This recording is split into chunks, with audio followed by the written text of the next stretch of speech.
Hello everyone, जय श्री कृष्ण। राधा कृष्ण का प्रेम ऐसा है जिसके बारे में हमारे समाज में बहुत सम्मान के साथ ही बहुत सी कथाएं भी देखने को मिलती हैं। यह और बात है कि कान्हा के इस देश में प्यार को समझने में समाज ने बहुत वक्त लगा दिया।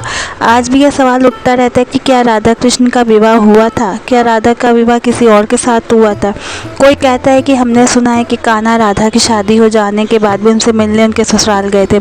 इन सवालों के प्रति उत्सुकता उतनी ही प्यारी है जितना राधा कृष्ण के प्रति प्रेम हमारा। देवी राधा के बारे में मान्यता है कि वह योग माया थी, वह आयोनिजा थी। इसका अर्थ होता है कि उनका जन्म माता के गर्भ से नहीं हुआ था बल्कि वह स्वयं प्रकट हुई थी।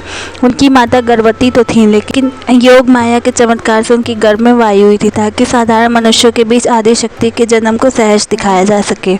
सोचने वाली बात यह है कि जो पूरी सृष्टि की जन्मदाता है उसे भला कौन जन्म दे सकता है। देवी राधा और श्री कृष्ण के विवाह को लेकर हमारे समाज में कई तरह की मान्यताएं प्रचलित है।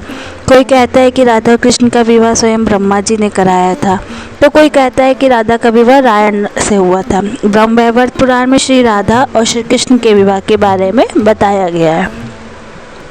ब्रह्मवैवर्त पुराण के अनुसार यह बात सही है कि कान्हा के रूप में जन्मे स्वयं श्री हरि विष्णु और राधा के रूप में जन्मी देवी लक्ष्मी का विवाह स्वयं ब्रह्मा जी ने संपन्न कराया था। इस विवाह में ब्रह्मा जी ने पुरोहित की भूमिका निभाई थी। अगर राधा कृष्ण के विवाह की बात सच है तो रायण के साथ किसका विवाह हुआ था, ये सवाल उठना स्वाभाविक है। लेकिन राधा के साथ रायण का विवाह होना भी सच्ची घटना है।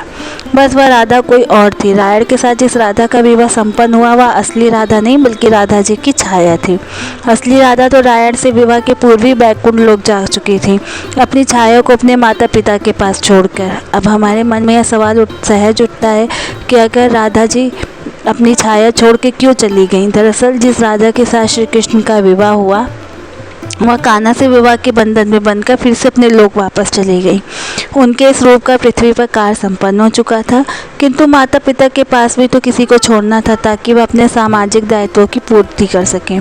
इसलिए वह अपनी छाया को छोड़कर बैकुंठ लौट गई। अगर आपको मेरा ये वीडियो पसंद आया हो तो प्लीज़ लाइक शेयर सब्सक्राइब कीजिए। Thank you. जय श्री कृष्ण।